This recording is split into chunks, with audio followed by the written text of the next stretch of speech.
Hello students, welcome to my YouTube channel श्रेयसेट classes. तो eco में हमने एक चैप्टर स्टार्ट किया हुआ है ऑलरेडी। चैप्टर का नाम है न्यू इकोनॉमिक पॉलिसी, जिसमें हमने लिबरलाइजेशन का टॉपिक कंप्लीट कर लिया था और प्राइवेटाइजेशन भी स्टार्ट कर दिया था लास्ट क्लास में। प्राइवेटाइजेशन का मतलब बताया था मैंने आपको बेटा। क्या होता है प्राइवेटाइजेशन का मतलब? जब कोई गवर्नमेंट इंस्टीट्यूट अपने आप को प्राइवेट सेक्टर को हैंड ओवर कर दे, दैट इज प्राइवेटाइजेशन। उसमें वो क्या करते थे, गवर्नमेंट अंडरटेकिंग को सेल कर देते थे या फिर गवर्नमेंट अपना शेयर विड्रॉ कर लेती थी, दोनों तरीके थे।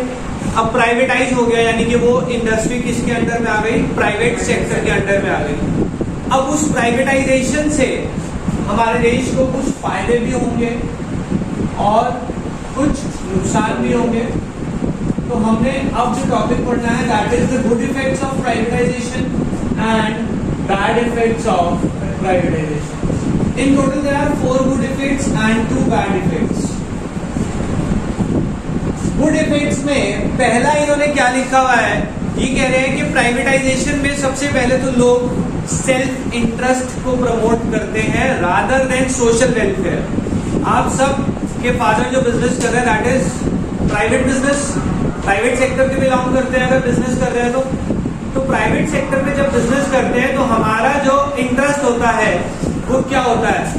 पब्लिक वेलफेयर या सेल्फ इंटरेस्ट? अपने लिए सोचते हैं तो पहला बेनिफिट ये लिखा है, privatisation implies supremacy self interest over social interest. किसमें फोकस करते हैं ये? अपने इंटरेस्ट में रादर देन सोशल इंटरेस्ट। ठीक है, पहला।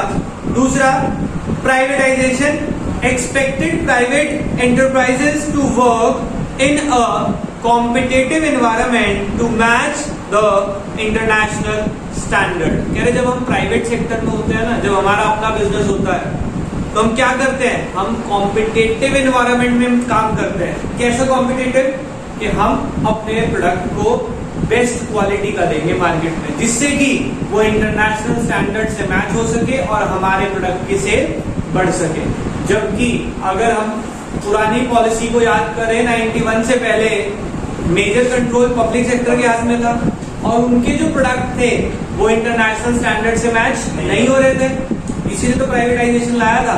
तो प्राइवेटाइजेशन से गुड इफेक्ट यही हुआ कि लोगों ने अपने प्राइवेट एंटरप्राइज के प्रोडक्ट की क्वालिटी इंप्रूव करी to match with the external standard या international standard. Hence competition induces upgradation and modernisation, जिससे क्या हुआ? हमारे देश में लोगों ने अपने आप को अपग्रेड किया और इंडस्ट्रीज को मॉडर्नाइज किया, यानी कि नई नई टेक्नोलॉजी आने लगी। 2 फायदे हो गए। पहला फायदा, supremacy of self interest over social interest. Self interest को सुप्रीम किया। सुप्रीम मतलब ज्यादा इंपॉर्टेंस किसे दी? Self interest over social interest. दूसरा, private enterprise work in a competitive environment to match the international standard. कहां पे वर्क किया उन्होंने? Competitive environment to match with the international standard. Hence competition induces upgradation and modernisation. कह रहे जब competition हो गया तो हमें अपग्रेड भी करना पड़ेगा और अपने आप को मॉडर्नाइज भी करना पड़ेगा। क्लियर हो गई बात? Third point, it promotes diversification of production. कह रहे जिससे क्या हुआ? हमारे प्रोडक्शन जो थी अब वो कुछ इंडस्ट्री में नहीं रही, अब वो डाइवर्सिफाई हो गई है।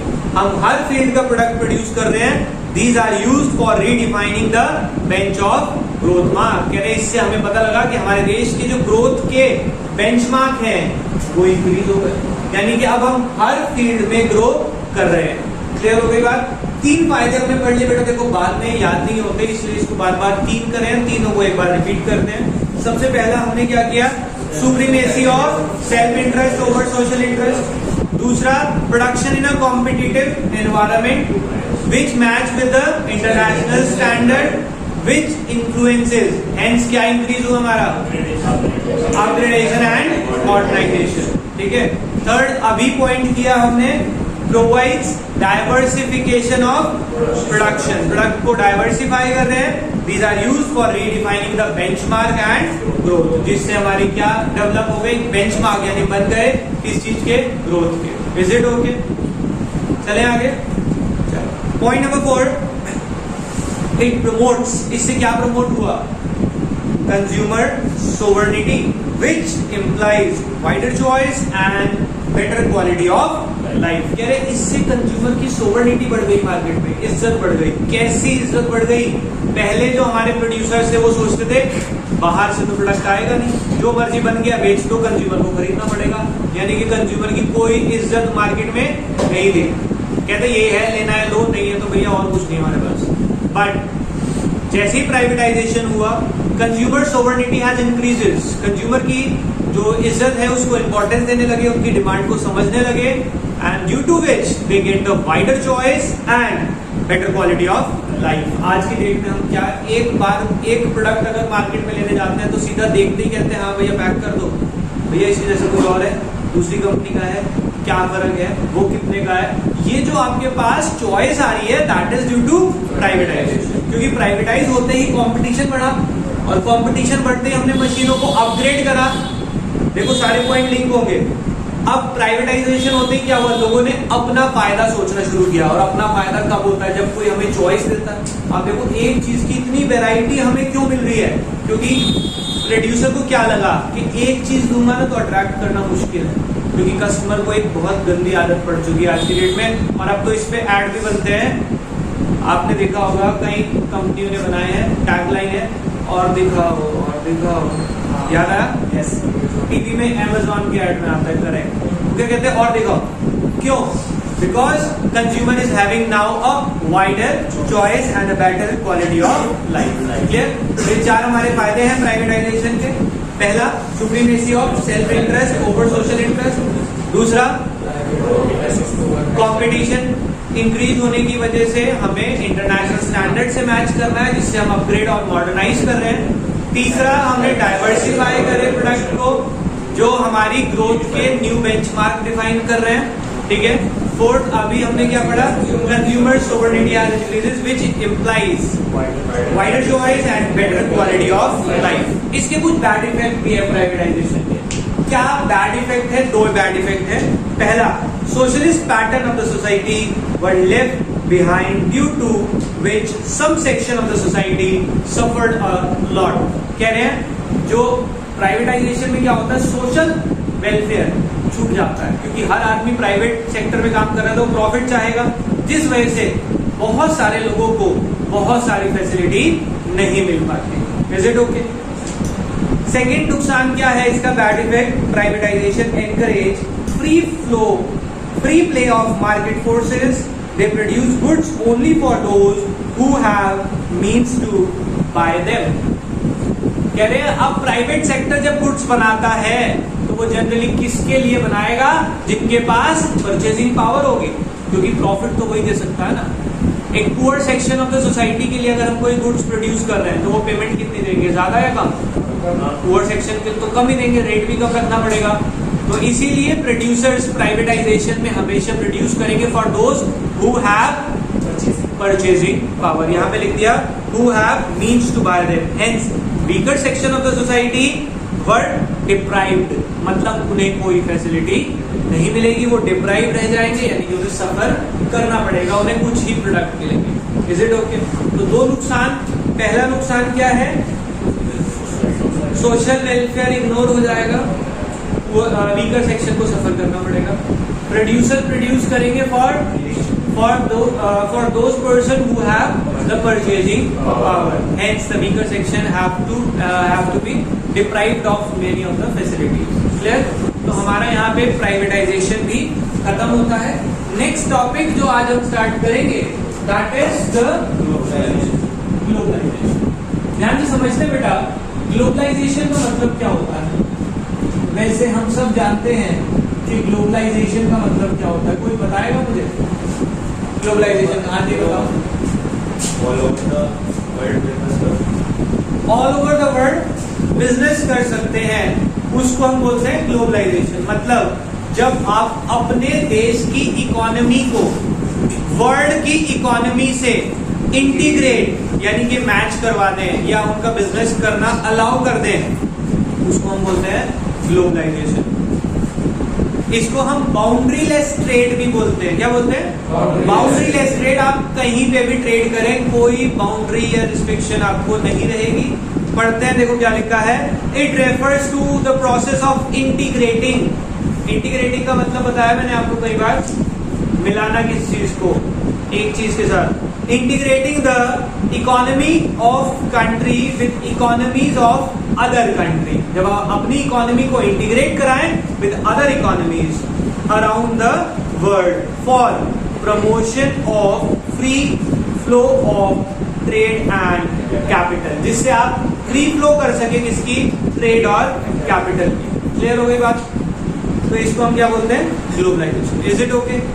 सबको पता लग गया ग्लोबलाइजेशन क्या होता है। इस ग्लोबलाइजेशन में 3 स्ट्रैटेजी फॉलो हुई है। देखो क्या लिखते हैं, टॉपिक है पॉलिसीज एंड स्ट्रैटेजीज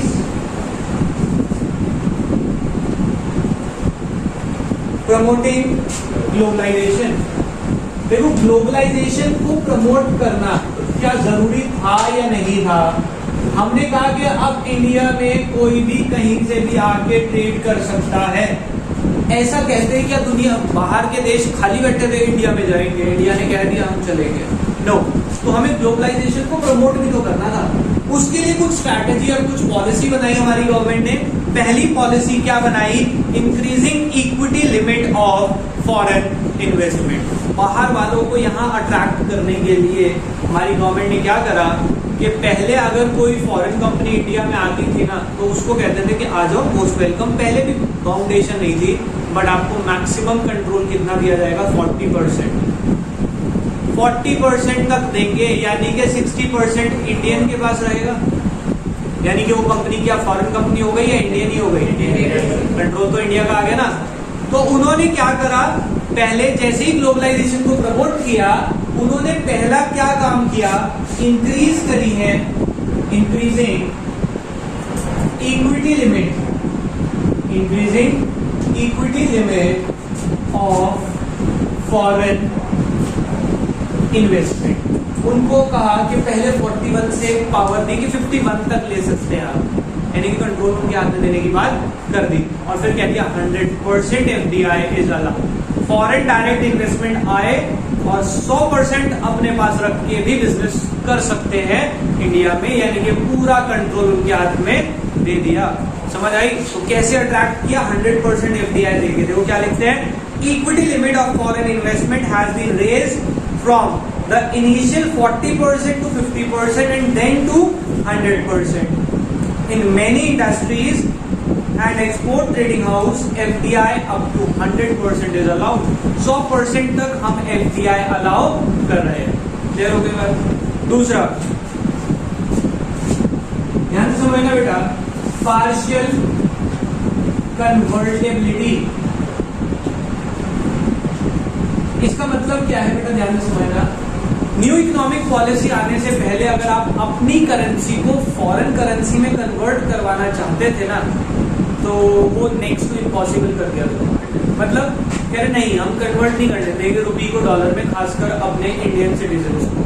कह रहे क्यों? क्योंकि वो हमारी फॉरेन करेंसी का रिजर्व कम हो जाता है। और ऑब्वियसली पहले हम एक्सपोर्ट को प्रमोट नहीं करते थे, हम क्या करते थे? इंपोर्ट सब्स्टिट्यूशन फॉलो करते थे ना। तो कहते तुम्हें डॉलर करने क्या है, बाहर से कुछ मंगा दो, हम तो अलाउ ही नहीं करते, क्योंकि हम तो इंपोर्ट सब्स्टिट्यूट प्रमोट कर रहे थे। इन्होंने एलपीजी पॉलिसी में क्या कहा कि हम एक्सपोर्ट को प्रमोट करेंगे। अब भाई एक्सपोर्ट तो तुम प्रमोट कर रहे हो, लोगों को डॉलर्स चाहिए होंगी, फॉरेन करेंसी चाहिए होंगी, दोगे? उन्होंने कहा yes, we will allow partial convertibility, यानी कि अब आप अपनी करेंसी को फॉरेन करेंसी में कन्वर्ट करा सकते हैं एट अ मार्केट प्राइस। जो मार्केट में रेट चल रहा होगा उस पे कन्वर्जन अलाउ कर दिया। ठीक है, बट आज भी जो प्रैक्टिकल है बात है, उसने एक लिमिट तक अलाउ किया, उससे ऊपर आपको आज भी आरबीआई की परमिशन लेनी पड़ती है। मतलब अलाउड तो है, but after that you have to take the permission from RBI. पढ़ते हैं, देखो क्या लिखा है। To achieve the objective of globalisation, क्योंकि हमारी गवर्नमेंट क्या प्रमोट कर रही है अब, globalisation. Partial convertibility has been allowed. It means sale and purchase of foreign currency at a price determined by the market. Sale और purchase allow कर दी, but उस रेट में जो मार्केट में चल रहा होगा. It helps in payment of import. कह रहे इससे आप क्या कर सकते हैं, इम्पोर्ट किया उसकी पेमेंट कर सकते हैं. पेमेंट ऑफ इंटरेस्ट, अगर लोन लिया उस पर इंटरेस्ट भी दे सकते हैं, और अगर आपकी कंपनी में कोई इन्वेस्ट कर रहा है तो उसे डिविडेंड भी दे सकते हैं, एक्सेट्रा. Is it okay? तो पार्शियल कन्वर्टेबिलिटी अलाउ कर दी. क्लियर हो गई बात? Last point, long term trade policy. बेटा ध्यान से समझना, ये पॉइंट भी इन्होंने ग्लोबलाइजेशन में रखा जान के. लॉन्ग टर्म ट्रेड, इसमें इन्होंने क्या कहा था, देखो हम एलपीजी तो ले आए. अब ऐसा ना हो ना कि लोगों को लगे, दूसरे देश वालों को लगे कि इंडिया ने आज तो न्यू इकोनॉमिक पॉलिसी लॉन्च कर दी. 1 साल 2 साल बाद जब हमने वहां जाके इन्वेस्टमेंट कर लिया और गवर्नमेंट ने एलपीजी पॉलिसी को विड्रॉ कर लिया कि हम नहीं लगाते अब एलपीजी, उनकी तो इन्वेस्टमेंट अटक जाएगी ना. तो उन्होंने क्या कहा कि हम इस पॉलिसी का लॉन्ग टर्म इम्प्लीकेशन देंगे और हम लॉन्ग टर्म तक इस डिसीजन को रिवर्स बैक नहीं करने वाले. देखो क्या लिखते हैं, for the confirmation of economic reform. कह रहे इसको कंफर्म कर दिया. लॉन्ग टर्म ट्रेड पॉलिसी वर इम्पोज, हमने लॉन्ग टर्म की ट्रेड पॉलिसी लगाई है ये. Under this policy all restrictions were remove, हमने सारे रिस्ट्रिक्शन हटा दी. ओपन कंपटीशन वर एनकरेज, हम ओपन कंपटीशन देके सबको, आप भी बनाओ हम भी बनाएंगे, जो कंपटीशन में अच्छा होगा वो मार्केट में चलेगा.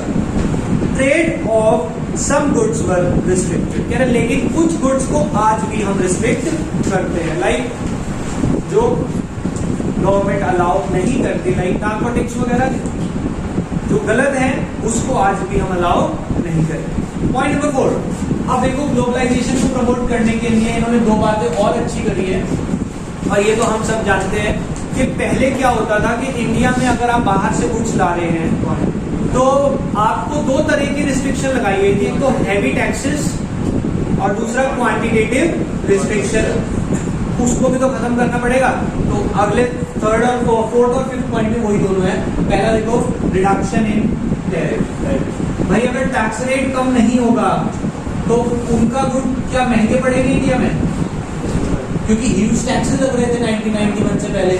अगर वही टैरिफ यानी टैक्सेस चलते रहे, प्रोडक्ट महंगा होगा, जो कि कंपटीशन नहीं दे पाएगा. तो इन्होंने क्या करा, सबसे पहले रिडक्शन करी टैरिफ, ठीक है. और जो टैक्स वो इंपोर्ट कोटास और रिस्ट्रिक्शन लगाई गई थी उसको भी विड्रॉ कर लिया है. लेकिन अब कोई रिस्ट्रिक्शन नहीं है, आओ जितना मर्जी इंपोर्ट एक्सपोर्ट करो, कोई दिक्कत नहीं है. तो देखो क्या लिखना है, ready, withdrawal of quantitative restrictions. Is it okay? पर से देखो क्या लिखा है, reduction in tariffs. In order to encourage competition, trade barriers were removed for most of the goods which were traded between India and rest of the world. कह रहे competition को encourage करने के लिए उन्होंने जो टैरिफ बैरियर थे वो हटा दिए, जिससे कि कंपटीशन बढ़ सके और गुड्स ट्रेड हो सके between India and rest of the world. Last quantitative restrictions को हटाया. पढ़ो देखो क्या लिखा है, since 2001 the quantitative restrictions on import of all items are totally actually withdrawn as per the commitment to the World Trade Organization. ध्यान से समझना क्या था. हमने 1991 में न्यू इकोनॉमिक पॉलिसी लगाई थी. अब न्यू इकोनॉमिक पॉलिसी बेटा हम सब जानते हैं और आज की डेट में हम देखते भी हैं कि इंडिया में कोई भी लॉ आप पास कर रहे हो तो उस लॉ में शांतिपूर्वक सब कुछ हो जाए तो पॉसिबल नहीं, because India is a democratic country. तो कोई भी काम सरकार प्यार से तो कर नहीं सकती यहाँ पे. फिर क्या होता है, पहले तो स्ट्रिक्ट रूल बनाएंगे, फिर लोग धरने पे आएंगे, ऑपोजिशन पार्टी आएगी, ये ड्रामा होगा, वो कुछ लीनियंसी बरतेंगे, अच्छा ऐसे नहीं ऐसे कर लेते. तो पहले जब एलपीजी पॉलिसी आई तो हमारे यहाँ पे सबसे बड़ा मुद्दा क्या मिला ऑपोजिशन को, चाहे कोई भी पार्टी हो, मुझे नहीं पता उस टाइम कौन सी पार्टी थी, ओपोजिशन को सबसे बड़ा पॉइंट क्या मिला कि अब इंडिया में फॉरेन कंट्री आ जाएंगी, वो बड़ी बड़ी कंपनी है, उनपे बहुत पैसा है, वो कंपटीशन देंगी, यहाँ के ट्रेडर तो मर जाएंगे, उनके पास कुछ नहीं हो। आज भी ऐसी बातें होती हैं कई बार। अब ये टॉपिक मिल गया जब, तो हमारी गवर्नमेंट को क्या कहना पड़ा कि देखो जी हम न्यू इकोनॉमिक पॉलिसी तो लाएंगे, बाहर से कंपनियां भी आएंगी, बट हम उनके ऊपर रिस्ट्रिक्शन लगा देंगे कि तुम्हें एक साल में 1000 से ज्यादा यूनिट नहीं बना पाओगे, नहीं ला पाओगे। ये कब कहा उन्होंने?